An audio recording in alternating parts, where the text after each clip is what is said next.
Hello friends, आज मैं आपके साथ इकोनॉमिक्स का एक और टॉपिक लेके आया हूँ। टॉपिक का नाम है agricultural policy during 5 year plans और चैप्टर का नाम है इंडियन इकोनॉमी पोस्ट लिबरलाइजेशन। के ड्यूरिंग 5 ईयर प्लान्स एग्रीकल्चर की पॉलिसी क्या थी, उस पर डिस्कशन करेंगे। किस तरीके से एग्रीकल्चर को डेवलप करने के लिए डिफरेंट पॉलिसीज बनाई गई। शुरू करने से पहले बता दूं कि इस चैप्टर के सारे लिंक्स आपको डिस्क्रिप्शन में मिल जाएंगे। चलिए शुरू करते हैं। At the time of independence Indian economy या Indian agriculture was backward and traditional in nature. जब भी हमारे देश ने आज़ादी हासिल की थी तो इंडियन एग्रीकल्चर काफ़ी ज़्यादा बैकवर्ड था और ट्रेडिशनल था, मतलब पुराने टाइप की टेक्नोलॉजी को यूज़ करता था। Agricultural productivity was very low, efficiency काफ़ी लो थी, मतलब पर हेक्टेयर काफ़ी कम सामान, कम क्वांटिटी बनाई जाती थी। Old and traditional techniques were employed in agriculture. Agriculture में काफ़ी पुराने तरीके का सामान, मतलब टेक्नोलॉजी से काम किया जाता था। There was limited availability of various inputs such as water, seeds, fertilizers, etc. तो अवेलेबिलिटी ऑफ इनपुट्स बहुत कम होती थी, वाटर की अवेलेबिलिटी कम होती थी, सीड्स की हाई यील्डिंग वैरायटी सीड्स तो तकरीबन ना के बराबर थी उस टाइम। ठीक है, वो तो ग्रीन रेवोल्यूशन के बाद थोड़ी डेवलपमेंट हुई तो ये चीजें आई। Infrastructure facilities such as agriculture finance and marketing were inadequate. तो एग्रीकल्चर फैसिलिटी, जो इंफ्रास्ट्रक्चर फैसिलिटीज थी, एग्रीकल्चर फाइनेंस, पैसा अवेलेबिलिटी नहीं थी, लोगों को लोकल मनी लेंडर से पैसे लेने पड़ते थे जिससे उनकी एक्सप्लॉयटेशन होती थी, और मार्केटिंग फैसिलिटीज भी अच्छी नहीं थी। The agrarian structure was defective and it acted as an obstacle in the economic development। जो भी एग्रेरियन स्ट्रक्चर था पूरा का पूरा, वो काफी डिफेक्टिव था और इसकी वजह से इकोनॉमिक ग्रोथ एंड डेवलपमेंट में काफी रुकावटें आ रही थी, मतलब एग्रीकल्चर सेक्टर डेवलप ही नहीं हो पा रहा था। Under such situation development of agriculture was a gigantic task. तो ऐसी सिचुएशंस में एग्रीकल्चर को डेवलप करना एक बहुत इंपॉर्टेंट टास्क था। Right from the first 5 year plan the government realized that it would have to play a crucial role in the development of agriculture so as to promote rural development। First plan से ही सरकार को पता लग गया कि अगर agriculture को develop करना है तो सरकार को एक क्रूशियल रोल प्ले करना पड़ेगा और सरकार को कई पॉलिसी चेंजेस लानी पड़ेंगी। The government only could raise large resources needed for agriculture development. सरकार रिसोर्सेज ही दे सकती थी एग्रीकल्चर डेवलपमेंट के लिए, खुद तो सरकार खेती बाड़ी करेगी नहीं जाके। Such as the government undertook the big task of developing agriculture during 5 year plans. तो सरकार ने 5 ईयर प्लान्स के अंडर एक टास्क रखा कि हम एग्रीकल्चर को किस तरीके से डेवलप करेंगे, कैसे कैसे करेंगे। हर 5 ईयर प्लान में कुछ ना कुछ बोलती थी, मगर जो फर्स्ट 5 ईयर प्लान था उसको एग्रीकल्चर प्लान बना दिया। The agricultural policy of the government aimed at raising the production and productivity in agricultural sector, protecting the interest of small and marginal farmers, modernizing agriculture, providing food security to the consumer, strengthening rural infrastructure and making agriculture market oriented। तो first plan में जोर दिया गया कि agriculture sector को protect किया जाएगा, small जो फार्मर्स हैं, जो मार्जिनल फार्मर्स हैं, उनके इंटरेस्ट को प्रोटेक्ट किया जाएगा और मॉडर्नाइज किया जाएगा एग्रीकल्चर को, ताकि फूड सिक्योरिटी को प्रोवाइड किया जा सके कंज्यूमर्स को, ताकि खाने की कमी ना हो। और इंफ्रास्ट्रक्चर, जो रूरल इंफ्रास्ट्रक्चर है, विलेजेस में जो इंफ्रास्ट्रक्चर है, उसको स्ट्रेंथन किया जाएगा और एग्रीकल्चर को मार्केट ओरिएंटेड बनाया जाएगा। Over the years, the government's policy with regard to agricultural and rural development has become very comprehensive, covering all aspects of the agriculture and rural development, that is technology, infrastructural and institutional। पिछले कई सालों से जो सरकार की policy चल रही है एग्रीकल्चरल एंड रूरल डेवलपमेंट के लिए, वो काफ़ी कॉम्प्रिहेंसिव है, जिसके अंदर सरकार टेक्नोलॉजी पे भी फोकस कर रही है, इंफ्रास्ट्रक्चर एंड इंस्टीट्यूशनल जो चेंजेस है वो भी लेके आ रही है, ताकि एग्रीकल्चर को बढ़ावा दिया जा सके। All the facets of rural development have been brought within the preview of government policy for the development of rural areas. जितने भी रूरल डेवलपमेंट के जो तरीके हैं वो सरकार अपनी पॉलिसी में लेके आ रही है, जिससे कि रूरल एरियाज की डेवलपमेंट हो। Rural employment programmes have been introduced for poverty alleviation. तो सरकार ने कई प्रोग्राम्स लेके आए हैं जिससे रूरल एरियाज में जो गरीबी है उसको हटाया जाएगा, बेसिकली जॉब अपॉर्चुनिटीज दी जाएंगी उनको रूरल एरियाज में। However the priorities and thrusts in the government's policy have change from time to time. और टाइम टू टाइम ये जो सरकार का जो प्रायोरिटीज है वो चेंज होती रहती है हर पॉलिसी में। किसी पे फोकस कर दिया, कहीं फाइनेंस पे फोकस कर दिया, एग्रीकल्चर फाइनेंस पे, कहीं इंफ्रास्ट्रक्चर पे फोकस कर दिया, वगैरह वगैरह। एग्रीकल्चरल पॉलिसी और the policy of rural development of Indian government during the 5 year plans has the following dimensions. 5 year plans के अंदर एग्रीकल्चर पॉलिसी फॉलोइंग तरीके की होती थी। Number 1, technological measures. The government has initiated various technological measures to increase the agriculture production and productivity. सरकार ने 5 year plan के अंदर कई टेक्नोलॉजिकल चेंजेस लेके आए, टेक्नोलॉजिकल मेजर्स लेके आए, जिससे एग्रीकल्चर की production as well as productivity बढ़ेगी। These technological measures consist of increased supply of various agriculture inputs such as extension of irrigation facilities, increased availability of high yielding variety seeds, chemical fertilizers, pesticides, etc. इसके अंदर सरकार ने क्या किया, जो agricultural inputs हैं उनको उनकी सप्लाई को बढ़ाया, जैसे इरिगेशन फैसिलिटीज अच्छा किया, कैनाल्स वगैरह बनाए, जमीन में बोर लगवाने शुरू कर दिए सब्सिडी देके, केमिकल फर्टिलाइजर्स का इस्तेमाल ज्यादा करवाया, उसमें सब्सिडी दी, पेस्टिसाइड्स में सब्सिडीज वगैरह दी और किसानों को प्रोवाइड कराई। As a result of these measures agricultural production and productivity have increase substantially. तो हमारी एग्रीकल्चर प्रोडक्शन एंड प्रोडक्टिविटी इन मेजर्स की वजह से पहले से बढ़ गई। नेक्स्ट है infrastructural facility. Another important measure initiated by the government is expansion of infrastructural facilities। इसमें क्या किया गया? These include credit, marketing, storage, transportation, education, agricultural research etcetera. तो इंफ्रास्ट्रक्चर बनाया सरकार ने विलेजेस में, जिसके अंदर क्रेडिट फैसिलिटीज को आसान किया गया कि रीजनल रूरल बैंक्स या कोऑपरेटिव बैंक्स या कमर्शियल बैंक्स लोन देंगे, बजाय इसके कि फार्मर लोकल मनी लेंडर के पास जाए और एक्सप्लॉइट हो। मार्केटिंग सिस्टम अच्छा किया, मंडी वगैरह खोली, ठीक है, स्टोरेज की फैसिलिटीज दी, ट्रांसपोर्ट अच्छा किया, रूरल एरिया से शहरों में आके वो अपना दूर दूर तक सामान बेच सकते हैं, एजुकेशन फैलाई, एग्रीकल्चर रिसर्च वगैरह की, यूनिवर्सिटीज खोली, agriculture universities. In particular institutional credit facilities for farmers have been expanded through cooperatives and commercial banks. तो क्रेडिट फैसिलिटीज, लोन की फैसिलिटीज दी, कोऑपरेटिव सोसाइटीज खोली और कमर्शियल बैंक्स खोले जो कि लोन्स प्रोवाइड करेंगे। रीजनल रूरल बैंक्स जो आरआरबी से have been set up to meet the needs of agriculture credit. Regional rural banks भी खोले जो कि हमारी जो एग्रीकल्चर की जो क्रेडिट नीड है, जो फार्मर्स की जरूरतें, उसको पूरा करेंगे। A national bank for agriculture and rural development, जिसको नाबार्ड कहा जाता है, has been set up as an apex institution in the field of rural credit। Rural credit की फील्ड में नया बैंक खोला गया नाबार्ड, जो कि सारे एग्रीकल्चर बैंकों का हेड होगा। जैसे सारे कमर्शियल बैंक्स का हेड क्या होता है, आरबीआई, वैसे सारे एग्रीकल्चर बैंकों का हेड कौन सा होगा, सारे एग्रीकल्चर फाइनेंस के जो इंस्टीट्यूशन है उनका हेड होगा NABARD. Regulated markets have been set up to improve the system of agriculture marketing. Regulated market खोली सरकार ने, मंडी बोर्ड्स खोले जो कंट्रोल करेंगे कि मार्केट कैसे चलेगी। Efforts have also been made to strengthen the cooperative marketing structure in the agriculture sector. तो ये भी एफर्ट बनाए गए कि कोऑपरेटिव मार्केटिंग सोसाइटीज खोली जाए और एग्रीकल्चर को फर्दर स्ट्रेंथन किया जाए। Storage and warehousing facilities have been expanded to build up adequate buffer stock of food grains to provide adequate storage facilities to farmers। तो बेसिकली वेयर हाउसेस खोलेंगे ताकि किसान अपना माल थ्रो अवे प्राइस पे ना बेचे, वेयर हाउस में रख के जब ऑफ सीजन आता है तो थोड़े ज्यादा पैसे मिल जाते हैं, उस टाइम पे बेचे। Various agriculture research institutions have been set up to develop new techniques, to discover new high yielding variety seeds and to import technical education. Simple words में सरकार ने एग्रीकल्चर रिसर्च इंस्टीट्यूशंस खोले, कई यूनिवर्सिटीज खोली, agriculture universities, जो नई नई technology को डिस्कवर करेंगी, नए नए बीजों की नस्ल लेके आएंगी, ठीक है, और बाहर से टेक्नोलॉजिकल जो एजुकेशन है वो इम्पार्ट की जा सके, बाहर से भी ली जा सके, और जो किसान है उनको भी लेटेस्ट टेक्नोलॉजिकल वो मुहैया कराई जा सके, ठीक है, नॉलेज। लैंड रिफॉर्म्स लाए गए, वेरी इंपॉर्टेंट, इसके ऊपर मैं कभी अलग से क्वेश्चन भी बनाऊंगा।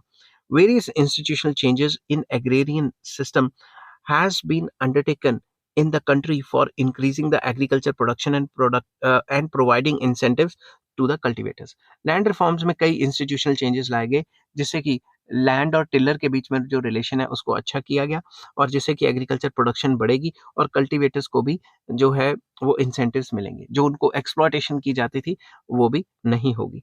These institutional changes in the agrarian system are known as land reforms. ये जो इंस्टीट्यूशनल चेंजेस किए गए 1960s में, इनको लैंड रिफॉर्म्स कहा जाता है। The main land reforms are as under. Number 1, abolition of intermediaries. Intermediaries का खात्मा किया गया। पहले क्या होते थे, जमींदार क्या करते थे, किसानों से टैक्स लेना शुरू कर देते थे कि भाई लैंड रेवेन्यू हम लेंगे, क्योंकि उनको ये राइट्स ब्रिटिशर्स ने दिए थे, अपनी मनमर्जी से जितना मर्जी लेते रहते थे। ये चीज गवर्नमेंट ने खत्म कर दी कि भाई तुम लैंड रेवेन्यू लेके मुझे नहीं जमा कराओगे, मैं डायरेक्टली किसान से ले लूंगा, तुम साइड हो जाओ। समझ गए बात। Next, tenancy reforms for fixation of rents paid by tenants, security of tenure and conferment of ownership rights of the tenant. Basically tenant क्या होते थे, किराए पे ली जमीन, उस पे खेती करनी शुरू कर दी। जैसे ही फसल उगी, जो जमींदार होता था, जो जिसने किराए पे दिया हुआ है लैंड, वो कहता था रेंट डबल कर, नहीं तो खाली कर दे। तो ये इस टाइप के जो प्रॉब्लम थी, इनको सॉल्व करने के लिए भी जो टेनेंसी रिफॉर्म्स लाए गए। Imposition of ceiling on land holdings. हालांकि सीलिंग ऑन लैंड होल्डिंग्स इतना अच्छे तरीके से काम नहीं किया, मगर सीलिंग ऑन लैंड होल्डिंग मतलब कि ये था कि हर फैमिली का जो मेंबर है, वो पर मेंबर इतने एकड़ जमीन रख सकता है, और इससे ज्यादा जो होगी सरकार जो है अपने पास ले लेगी। सरकार उसको मतलब कन्फिस्केट कर लेगी और गरीबों में बांट देगी। मगर ऐसा हो नहीं पाया, क्योंकि सरकार ने इस लॉ के खिलाफ इतनी ज्यादा एक्सेप्शन दे दी थी कि ये काम करोगे तो ये लॉ अप्लाई नहीं होगा। फॉर एग्जाम्पल, सरकार ने कहा अगर एनिमल ग्रेजिंग के लिए रखना चाहते हो जितना मर्जी रखो, सबने कह दिया एनिमल ग्रेजिंग कर रहे हैं।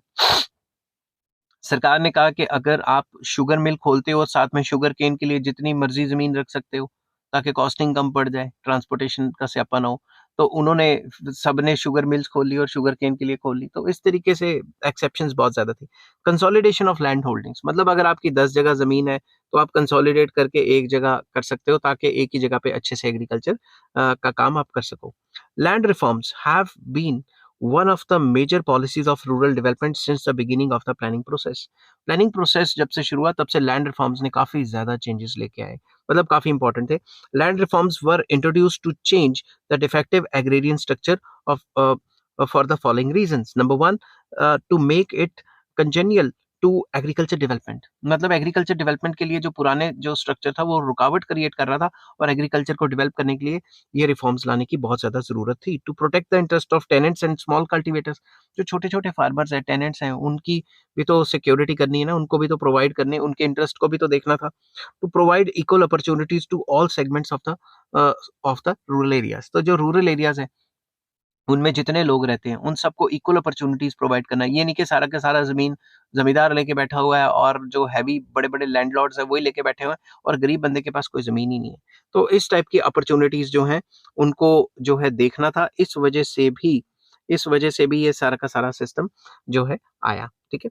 The land reforms programme was therefore an instrument for agriculture development and social upliftment of poor rural masses. तो लैंड रिफॉर्म प्रोग्राम्स को काफी इंपॉर्टेंट माना जाता है कि इससे गरीबों की हालत बद से बदतर होने से बच गई थी और बढ़िया हो गई थी। मगर इसका मतलब ये नहीं कि बहुत अच्छा हो गया था, अभी भी इतनी अच्छी हालत नहीं है। अभी भी सरकार को कई पॉलिसीज चाहिए जिससे वो मतलब रूरल पॉवर्टी को एलिमिनेट कर सके। फोर्थ पॉइंट आ जाता है policy of fixation of minimum support price, जिसको एमएसपी कहते हैं, एंड प्रोक्योरमेंट प्राइस। इसमें क्या होता है, सिंपल वर्ड्स में पहले समझाता हूँ, फिर टेक्निकल लैंग्वेज में बोलूंगा। सरकार फिक्स कर देती है कि भाई ये जो है तुम उगा रहे हो, इसका रेट ये है, अगर इस मैं ये रेट डिक्लेयर कर रही हूँ, अगर इस रेट से नीचे मार्केट में रेट जाता है, तो इस रेट पे मुझे दे देना, ताकि किसान को सिक्योरिटी हो जाए कि कम से कम इतना रेट तो मुझे सरकार दे ही देगी। अगर उससे ज्यादा रेट मिलता है तो मार्केट में सेल कर दो। As a part of agricultural price policy, the government has been fixing the minimum support price, जिसको एमएसपी कहा जाता है, and procurement price for the number of agriculture commodities like wheat, paddy etcetera etcetera. तो सरकार ने क्या किया, agriculture price policy के तहत minimum support price and procurement price को डिक्लेयर कर देती थी। तो minimum support price are fix so as to ensure that prices of agriculture commodities do not fall below these price. MSP या minimum support price सरकार declare करती थी ताकि इससे ज्यादा प्राइस ना गिरे। समझ गए बात, मार्केट में इससे ज्यादा प्राइस ना गिरे। प्राइस कुछ ज्यादा गिरेगा तो किसान को लॉस है, फार्मर को लॉस है। The government is ready to purchase food grains at the declared minimum price. Government declare कर देती थी कि मैं इतने प्राइस पे तो खरीदने को तैयार हूँ। Procurement prices are the prices at which the government purchases the needed quantity of food grains for maintaining the public distribution system and for building up buffer stock. तो सरकार एक प्रोक्योरमेंट प्राइस डिक्लेयर करती थी, उस price पे सरकार किसानों से, फार्मर से माल उठा लेती थी, और जब माल उठाएगी तो उस माल को ले जाके पब्लिक डिस्ट्रीब्यूशन सिस्टम, जैसे कईयों के राशन के कार्ड होते हैं जिनको सस्ते में अनाज वगैरह मिलता है, उसके थ्रू डिस्ट्रीब्यूट कर देती थी गरीबों को। और जैसे मिड डे मील वगैरह चलाना है, उस काम के लिए भी आ जाता था। Procurement prices are fix at a higher level than the minimum support price. तो जो मिनिमम सपोर्ट प्राइस है उससे थोड़ा सा ऊपर रखे जाते थे procurement prices. This price fixation policy aims at ensuring fair returns to the farmers so as to provide incentive to them to increase production. तो ये जो प्राइजेस हैं, ये इतने फेयर होते थे कि फार्मर्स को एनकरेजमेंट मिलती है कि वो ज्यादा से ज्यादा माल बनाएं, क्योंकि उनको पता है अगर मार्केट में नहीं बिका तो सरकार तो इस प्राइस पे हमारा माल ले ही लेगी। नेक्स्ट पॉइंट आ जाता है input subsidies to agriculture. Agriculture sector को इनपुट पे सब्सिडीज दी, जैसा कि मैंने पहले भी कहा था। Under this policy government is providing various inputs such as irrigation, fertiliser and power to the farmers at subsidise rate. तो सरकार ने जो एग्रीकल्चर के लिए इनपुट्स चाहिए लाइक इरिगेशन, पानी कहाँ से आएगा, और फर्टिलाइजर्स एंड बिजली वगैरह, उस पर सब्सिडी दी। This means that the farmers get these agricultural inputs at prices below the market price. तो मतलब मार्केट में जो रेट चल रहा है उससे सस्ते में किसानों को ये इनपुट्स दिए जाएंगे। The objective of subsidising inputs is to motivate the farmers to switch over to modern inputs in agriculture. Main मकसद ये था सब्सिडीज देने का, ताकि जो किसान है वो मॉडर्न इनपुट्स के ऊपर शिफ्ट कर जाएं और जो ट्रेडिशनल इनपुट्स हैं उनको छोड़ दें। This will help in increasing agriculture production and productivity. आपको पता ही है मॉडर्नाइजेशन आएगी या मॉडर्न टेक्निक्स यूज करेंगे तो प्रोडक्शन एंड प्रोडक्टिविटी तो बढ़ेगी ही। For this reason these subsidies can be described as development subsidies। इस वजह से इन सब्सिडीज को डेवलपमेंट सब्सिडीज बोला गया। नेक्स्ट पॉइंट आ जाता है food security system. The government has built up an elaborate food security system in the form of public distribution system, जिसको पीडीएस कहा जाता है, ओवर द ईयर। सरकार ने एक पीडीएस सिस्टम, जिसको पब्लिक डिस्ट्रीब्यूशन सिस्टम कहा जाता है, वो लॉन्च किया, और जो गरीब लोग हैं, बिलो पॉवर्टी लाइन है, उनके राशन कार्ड बनाए, और उन राशन कार्ड को दिखा के या शो करके उनको आटा, दाल, चावल, जो भी मिनिमम बेसिक नीड्स हैं, उनको सस्ते रेट पे, सब्सिडाइज रेट पे सामान दिया जाता था, मार्केट रेट से लो पे दिया जाता था। The main purpose of PDS is to provide food grains at cheap and subsidized rates to the people, particularly poor people। Main मकसद था कि जो गरीब लोग हैं उनको सस्ते दामों में अनाज दिया जा सके ताकि वो सरवाइव कर सके। This means that food subsidy has to be provided so as to provide food grains at low prices to the consumers, कि कंज्यूमर्स को लो प्राइसेस पे सामान पहुंचाया जा सके। पब्लिक डिस्ट्रीब्यूशन सिस्टम, जिसको पीडीएस कहा जाता है, PDS also helps the government in maintaining the buffer stock of food grains in order to meet any situation of shortage of food grains during the years of low grains production। सरकार जो किसानों से माल लेती थी जो procured prices पे, उसको PDS में भी रख देती थी, ताकि अगर कल को मान लो प्रोडक्शन लो होती है, मॉनसून खराब आते हैं, तो उस केस में भी मार्केट में सामान बेचा जा सके, ताकि डिमांड सप्लाई को मेंटेन किया जा सके। Under the PDS, the central government is responsible for procurement and allocation of food grains, while the state governments are responsible for its distribution to eligible beneficiaries through ration card holders, through fair price shops। मतलब जो central government होती थी वो किसानों से सामान ले लेगी और स्टेट गवर्नमेंट को एलोकेट कर देगी फूड ग्रेन्स। अब स्टेट गवर्नमेंट ये देखेगी कि भाई जो जरूरतमंद लोग हैं, जो गरीब लोग हैं, उनमें डिस्ट्रीब्यूट करे राशन कार्ड के थ्रू, फेयर प्राइस शॉप्स के अंदर। ठीक है, there were 5.33 lakh fair price shops and over 23 crore ration card holders in the country as on March 2019। इसके बाद का डाटा नहीं है मेरे पास। नेक्स्ट आ जाता है rural employment programmes. Rural employment programmes को लेके the government has introduced a number of specifically designed poverty alleviation programs in the form of rural employment programs, particularly from fourth 5-year plan onwards। सरकार ने fourth 5-year plan onward से कई type के programme launch करने शुरू कर दिए, जिससे कि रूरल एम्प्लॉयमेंट, जो लोग वेले बैठे रहते हैं, उनको जॉब्स मिले। These programmes have been implemented in order to encourage self employment and wage employment in rural areas, ताकि वो अपना सेल्फ एम्प्लॉयमेंट, कोई खुद का काम भी करे, या फिर वेज एम्प्लॉयमेंट, सरकार जो काम करा रही है, उनसे रोड बना रही है, सड़कें बना रही है, डैम बना रही है, वो काम करें ताकि उनको जॉब्स में मिल जाए। A number of specialised programmes for the rural poor have been undertaken since 1970। तो 1970 से रूरल इंफ्रास्ट्रक्चर को स्ट्रेंथन किया और उन्हीं लोगों को काम भी दिया, तो कई प्रोग्राम्स सरकार लेके आई। These programmes have been revamped, redesigned and restructured since 1999 to 2000। मतलब 1999-2000 में भी ये लगातार चेंजेस आते जा रहे हैं इनमें, कभी कोई नाम दे देते हैं, प्रधानमंत्री योजना, ये योजना, वो योजना, ठीक है ना। some of the important poverty alleviation programs presently in operation in the rural areas are Jawahar Gram Samriddhi योजना, स्वर्ण जयंती Gram Swarozgar Yojana, Mahatma Gandhi employment assurance schemes, etcetera etcetera. ये मुझे कभी याद नहीं होते थे, बड़े मुश्किल से ये रट्टे मारने पड़ते थे। ठीक है, और भी कई प्रोग्राम्स हैं। Next, crop insurance, very important. Various crop insurance schemes have been introduced since 1985। सरकार ने 1985 से क्रॉप इंश्योरेंस पे काफी ज्यादा जोर दिया। प्रधानमंत्री Fasal Bima Yojana as the crop insurance scheme launched in 2016 is the latest such scheme. तो जो प्रधानमंत्री फसल योजना है, बीमा योजना है, अगर मतलब एक टाइप की इंश्योरेंस, अगर फसल खराब होगी तो जो जो मतलब इंश्योर्ड अमाउंट है वो उनको दे दिया जाएगा। बाई चांस अगर फसल खराब होती है किसान की तो वो रिस्क नहीं ना हुआ उसका कुछ। This scheme covers loss arising out of the natural calamities and natural fire. Under this scheme, the premium rates paid by the farmers is very low and the balance premium paid by the government, both the central government and the state government. तो एक nominal सी जो है premium देना पड़ता है किसानों को, जिसकी वजह से जो भी उसका लॉस है ड्यू टू नेचुरल क्लैमिटी या फिर कोई आग लगी या कुछ लगी, उसकी फसल का जो कॉम्पनसेशन है वो सरकार करेगी, सेंट्रल गवर्नमेंट भी करेगी, स्टेट गवर्नमेंट भी करेगी। Insured amount is given to the farmer against crop loss on account of natural calamities, जो कि मैं बता चुका हूँ। The claim settlement is credited directly into the account of the farmers, farmers के अकाउंट में डायरेक्टली पैसे चले जाएंगे, ठीक है। और on as on January 2021, the claims worth 90,000 crores, 90,000 crores have been paid to the farmers under this scheme. About 2.86 crore farmers benefited from this scheme in 2018-19, covering about 26.3% of the gross area sown.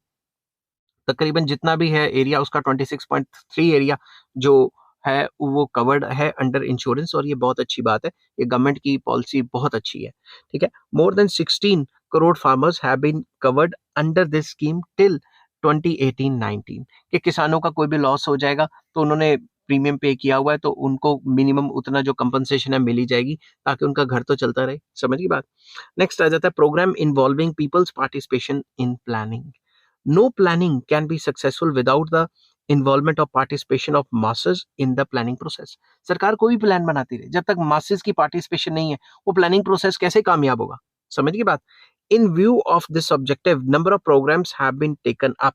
इस व्यू से कई programmes लाए गए, जैसे community development programmes and panchayati raj are also to such programmes. तो community development programmes लाए गए, पंचायती राज के अंडर प्रोग्राम्स लॉन्च किए गए ताकि कम्युनिटी डेवलपमेंट हो। Community development programme was a comprehensive programme of not only agriculture development but also of the entire rural development. पूरे के पूरे रूरल इलाके में ही डेवलपमेंट के लिए कम्युनिटी डेवलपमेंट प्रोग्राम बहुत पॉजिटिव रहे। Panchayati Raj is the programme of democratic decentralisation of power. अब ये पंचायती राज आपको पता है कि डेमोक्रेटिक डिसेंट्रलाइजेशन के लिए बहुत जरूरी है। हर एक लेवल पे इलेक्शन होने चाहिए ताकि वहां के लोग चुने जाएं और वहां की डेवलपमेंट करें। थोड़ा कंक्लूड करते हैं इस टॉपिक को, बहुत बड़ा हो गया।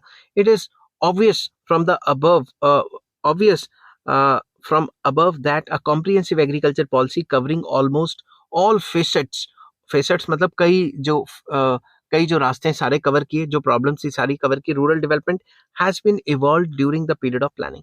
मतलब एग्रीकल्चर और रूरल डेवलपमेंट के लिए सरकार ने कई टाइप की पॉलिसीज बनाई और सारों को कवर करने की कोशिश की, सारी प्रॉब्लम्स को। The success of various programmes in general have been fair to moderate. मतलब काफी अच्छे रहे हैं। एकदम से ये भी नहीं कह सकते कि बहुत ज्यादा तरक्की होगी एग्रीकल्चर में, वो भी नहीं कह सकते, मगर ठीक ठीक रहे हैं और जितना काम करना था उससे एवरेज काम तो हुआ ही है। आई होप ये वीडियो आपको पसंद आई होगी। अगर पसंद आती है तो please like share and subscribe. Next topic में डिस्कस करूंगा फीचर्स ऑफ एग्रीकल्चरल डेवलपमेंट क्या होते हैं, उसका भी लिंक आपको डिस्क्रिप्शन में मिल जाएगा। Take care, bye bye.